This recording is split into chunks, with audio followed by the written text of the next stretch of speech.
नमस्कार। अभ्युत्कर्ष हिंदी क्लासेज में आप सबका हार्दिक स्वागत, अभिनंदन। हम बात करते हैं गुण संधि की। गुण संधि का नियम क्या है, गुण संधि कैसे होती है, इसका एक सूत्र होता है।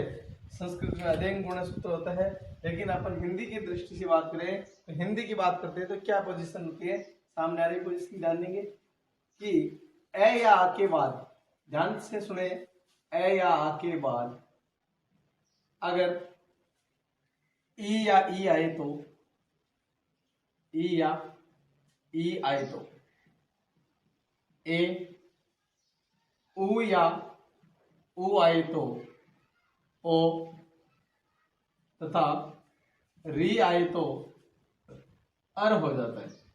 ये गुण संधि का नियम है। और गुण संधि के नियम के साथ ही बात करें पहचान की, शब्द में पहचान,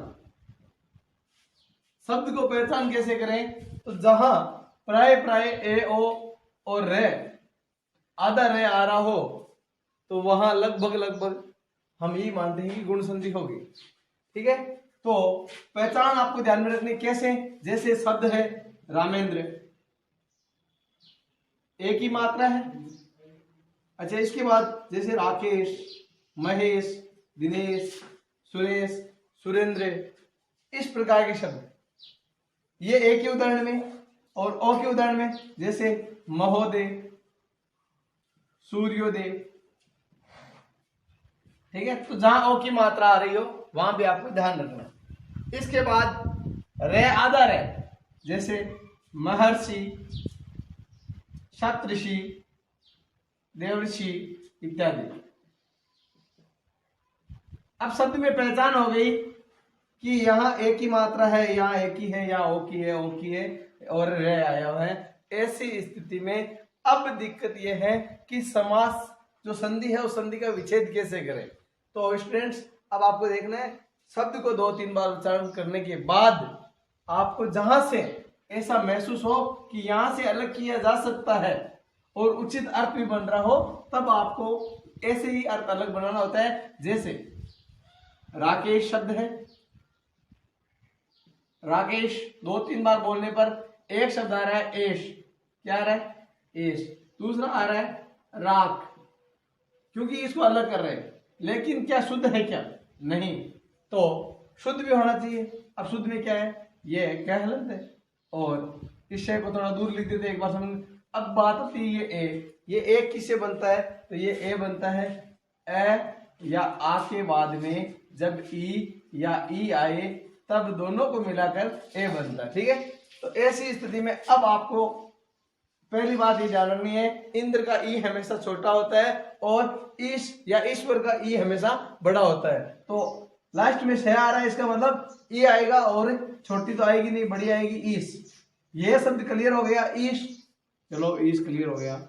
अब प्लस के दूसरी साइड में तो शब्द अपने पास क्या है, राख, राख।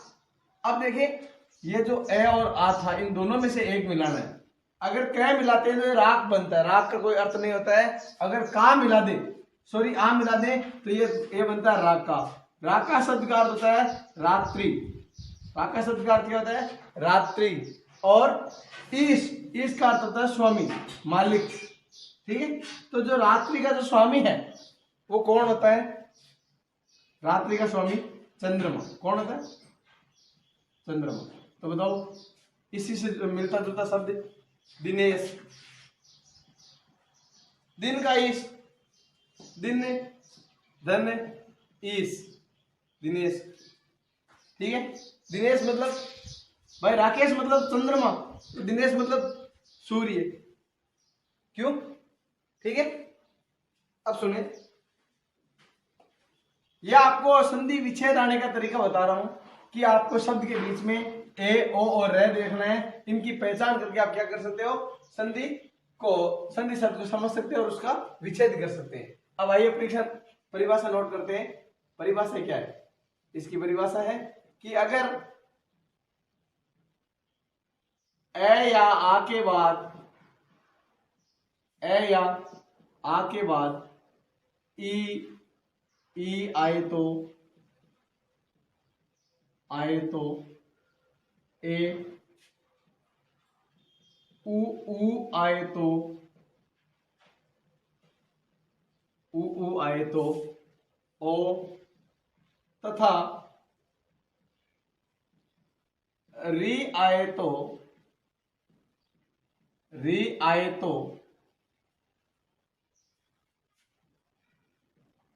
और एकादेश हो जाता है। एकादेश का मतलब दोनों को मिलाकर के एक और एकादेश हो जाता है। एक आदेश दोनों को मिलाकर के एक हो जाता है। ठीक है, तो दोनों को क्या, ए या आ को मिला दो और फिर इधर से जो आ रहा है उसको मिला दो, दोनों को मिला करके। अब बात करते हैं इसके नियमों की। नियम संख्या एक है कि ए या आ के बाद में अगर ई या ई आए तो ए होता है। क्या होता है? ए होता है। कुछ उदाहरण परीक्षाओं की दृष्टि से जो इंपॉर्टेंट उदाहरण होते हैं उनकी चर्चा करते हैं, जैसे मृग धन इंद्र, मृग धन इंद्र, मृगेंद्र। ए में ई मिलाया तो ए बनता है, बना के देख लो, मृग धन इंद्र। अब यहां ए है, उस ए को एक बार अलग निकालो, ये मृग, ये ए, ये ई, ये इंद्र। ठीक है, अब ए और ई दोनों को मिलाया तो क्या बना? ए बना। ठीक है, ए जैसे बना तब आपने क्या किया? मृग ग हलंत, उस ग में ए स्वर मिलाया, ग पूरा, और उसके बाद में मृगेंद्र। इस प्रकार से ये शब्द निष्पत्ति हो गई इसकी। ठीक है, अब दूसरा, जैसे अभी मैंने आपको बताया था राकेश, तो राका धन ईश, राकेश। ठीक है, महेश, महाधन ईश, महेश। महेंद्र, महाधन इंद्र, महेंद्र। ठीक है,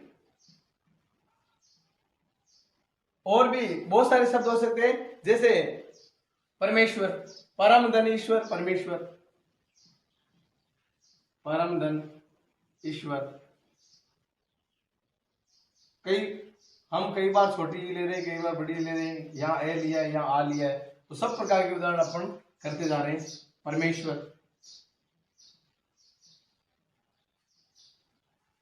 कहने का मतलब आपको नियम समझ में आ जाने से ए या आ के बाद में अगर ई या ई आए तो उनके स्थान पर ए हो जाता है। अब देखिए कई बार क्या होता है, जैसे एक शब्द है ऋषिकेश, ऋषिकेश। इस शब्द का संधि विच्छेद करते समय कई बार स्टूडेंट इसको इस प्रकार से करते हैं, ऋषि धन केश, और कई स्टूडेंट इसको ऐसे भी लिख सकते हैं, ऋषि के धन ईश। लेकिन ये ऐसा नहीं होता है। सही क्या है? तो सही है ऋषि का धन ईश, ऋषि का धन ईश। जो ऋषिका का स्वामी है वो ऋषिकेश है। ठीक है, ये आपको ध्यान रखना है। अच्छा, गुड़ाकेश, एक शब्द है गुड़ाकेश, बहुत ही इंपॉर्टेंट शब्द है परीक्षाओं की दृष्टि से। तो गुड़ा का धन ईश, गुड़ाकेश भगवान शिव को भी कहा जाता है, कई बार अर्जुन के लिए भी यह शब्द काम में लिया जाता है। तो गुड़ा का धन ईश, गुड़ाका का जो स्वामी है, गुड़ा का शब्द का अर्थ होता है नींद। जो नींद पर नियंत्रण रखता हो वो गुड़ाकेश कहलाता है, जैसे भगवान शिव और इंद्र। ठीक है, और भी बहुत सारे उदाहरण शब्द, जैसे महेश्वर, महाधनीश्वर, महेश्वर। घ्राणेन्द्रिय, घ्राण धन इंद्रिय, घ्राणेन्द्रिय। सिद्धेश्वर, सिद्ध धन ईश्वर, सिद्धेश्वर। ठीक है, तो कहने का मतलब क्या, एक नियम के अपन 5-7 उदाहरण पढ़ करके आगे बढ़ रहे हैं। दूसरा नियम ध्यान से सुने, नियम नंबर 2।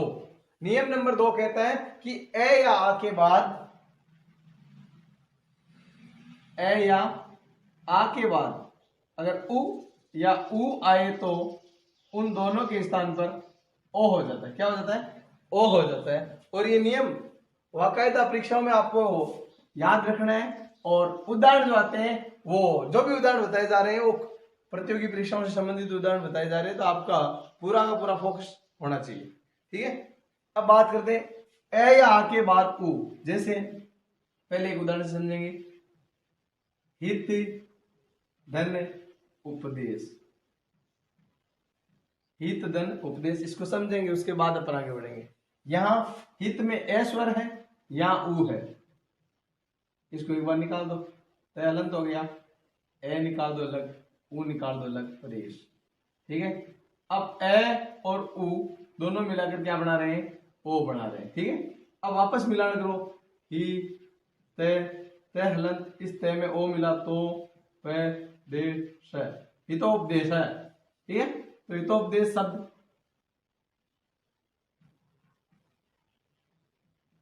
हितोपदेश। इसी प्रकार से एक शब्द में यहां दे देता हूं, आपको समझना है। सूर्योदय कक्षा 6-7 में पढ़ाया जाने वाला शब्द में कंपटीशन तक पहुंचा रहा हूं, ध्यान दें। सूर्योदय, सूर्य उदय। अब आपको ध्यान रखना है, शब्द पूरा पूरा आया है, ओ आया है, तो उस ओ को पहले लिख दो, जो मात्रा आ रही है उस मात्रा को लिख दो, उसके बाद जो शब्द आ रहे हैं उनको आगे पीछे लिख दो। ठीक है, इधर सूर्य लिख दो। अब ये सूर्य, इस सूर्योदय में से अपन ने ओ निकाल दिया, सूर्य हलंत हो गया। अब हलंत हो गया, अब क्या करना है, अब आपको समझना है कि इस ओ का क्या करना है। इस ओ का ए या आ के बाद में जब ऊ या ऊ मिले तब ओ बनता है। तो अब ध्यान से सुने, यहां जो सूर्य है इसमें अगर आ मिलाए तो सूर्य हो जाता है। सूर्य शब्द स्त्रीलिंग भी हो सकता है, और यहाँ सूर्य पुल्लिंग के रूप में काम में लेना, तो इसलिए अपन इसमें ए मिला देते हैं। और इधर शब्द उदय होता है या उदय होता है, तो स्टूडेंट्स उदय शब्द होता है, न कि उदय, ये आपको ध्यान रखना है। तो सूर्य धन उदय, सूर्योदय। ठीक है, दोनों साइड से बता दिया, फिर भी अगर समझ में नहीं आ रहा तो आप कमेंट करके बता सकते हैं। और खास बात ध्यान रखें, अगर अभी तक आपने चैनल को सब्सक्राइब नहीं किया है तो इसको सब्सक्राइब करें, लाइक करें, कमेंट करें, शेयर करें। ठीक है, अच्छा, परीक्षाओं में अभी पिछले दिनों जो परीक्षाएं हुई थी उनमें एक बार एक प्रश्न आया था, लुप्तोपमा शब्द, लुप्तोपमा, इस शब्द में संधि करनी है, इस शब्द में संधि करनी है।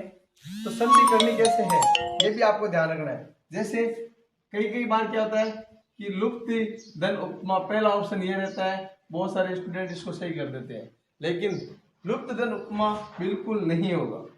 होगा क्या, इसका होता है लुप्ता धन उपमा। क्यों होता है, क्योंकि उपमा शब्द स्त्रीलिंग है, इसलिए आगे वाला शब्द भी स्त्रीलिंग के हिसाब से लगेगा। और लुप्ता धन उपमा, लुप्तोपमा, जिसकी उपमा गायब हो चुकी हो। इसी प्रकार से पूर्णोपमा एक शब्द है, पूर्णोपमा।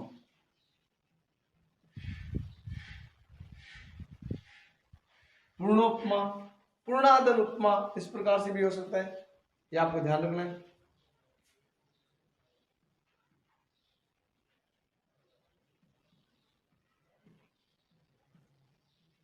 एक शब्द जैसे परीक्षा में पूछा गया है, बहुत पहले पूछा जाता था, लेकिन पता नहीं फिर भी आता है, सर्वोत्तम, सर्वोत्तम, सर्वधन उत्तम, सर्वोत्तम, सर्वधन उत्तम, सर्वोत्तम।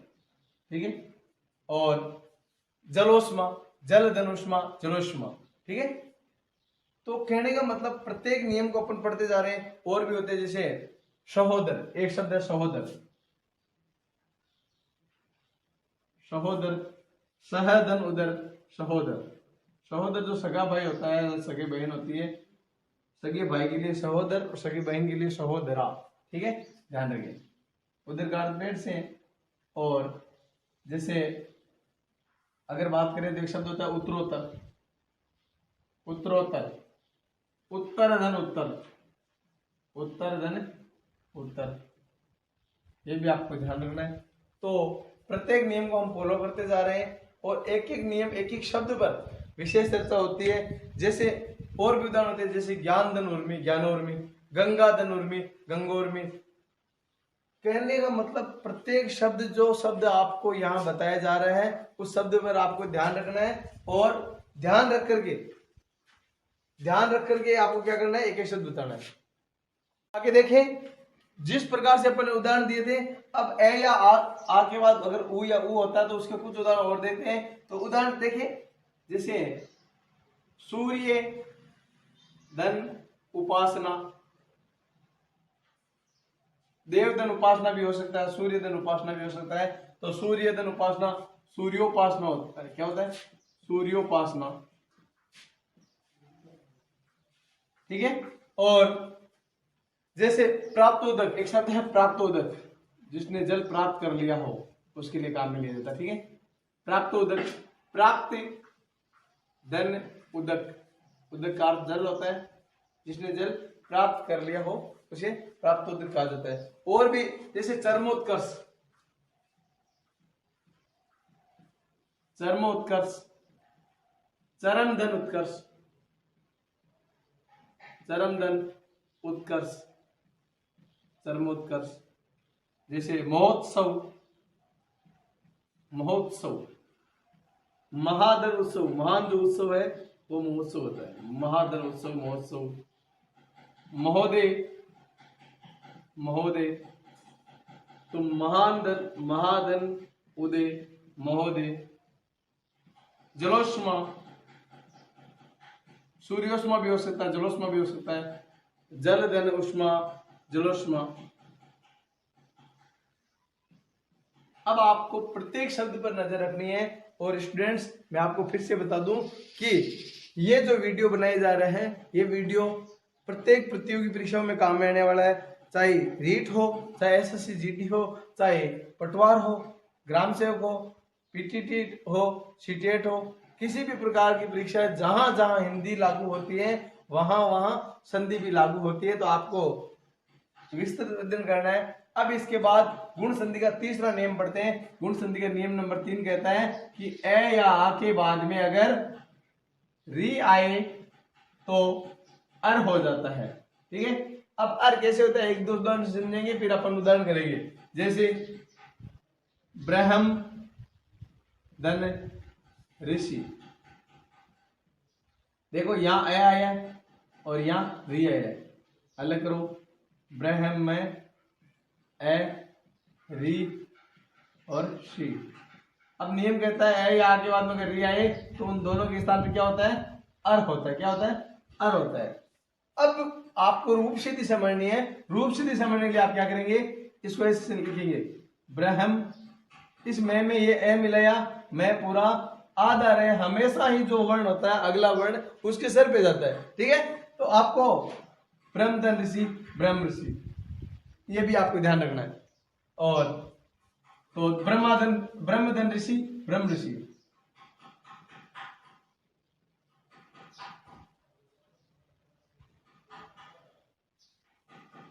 आप ऐसे भी लिख सकते हैं चाहो तो, और चाहो तो आप ऐसे भी लिख सकते हैं, आपकी जो मर्जी हो वैसे लिख लेना, कोई दिक्कत नहीं। ठीक है। जैसे सप्तधन ऋषि, सप्तधन ऋषि, सप्तर्षि, देवधन ऋषि, देवर्षि, महाधन ऋषि। ये पता नहीं कितनी परीक्षाओं में पूछा गया शब्द है। महाधन ऋषि, महर्षि, देवधन ऋषि, देवर्षि। देवर्षि शब्द लगभग भारत के लिए काम में लिया जाता है। और महर्षि जो महान ऋषि है उनके लिए। जैसे ऋषि के अलावा अगर बात करें शीत धन ऋतु, तो वही सिस्टम होगा। एक बार करके देख लेते हैं। शीत ऋतु, इसके स्थान पर अर कर दो। अर करने के बाद तय में ए मिलाओ, ये सी अपनी जगह, तय में ए मिलाया, तय पूरा आधा रहे, हमेशा ही अगले वर्ण के सर पे जाता है। शीत ऋतु शब्द बन जाएगा। ठीक है। शीत ऋतु बन गया। अब जैसे उत्तम धन ऋण, उत्तम धन ऋण, उत्तम ऋण, अधम धन ऋण, अधम ऋण, देवधन ऋण, देव ऋण। अच्छा एक उदाहरण, जैसे शाम धन ऋचा, शाम धन ऋचा, तो ए और री के बाद में मिला तो क्या बना? अर, अर बनते ये शब्द क्या बना? साम्रचा। इसी प्रकार से एक शब्द बनता है वेदरचा, वेद धन ऋचा, वेद ऋचा। तो कहने का मतलब गुण संधि के 3 नियम मुख्य होते हैं। तीनों नियम को अपन पढ़ चुके हैं। और कुछ ऐसे नियम होते हैं जो गुण संधि के नियम तो लगते हैं, लेकिन अपवाद होने के कारण से वे नियम वृद्धि संधि को इंगित करते हैं। तो स्टूडेंट्स, अगली क्लास में अपन पढ़ेंगे वृद्धि संधि। तब तक आप इस चैप्टर को अच्छे से पढ़ें। ओके फ्रेंड्स, मिलेंगे नेक्स्ट टाइम। तब तक के लिए गुड बाय, थैंक यू।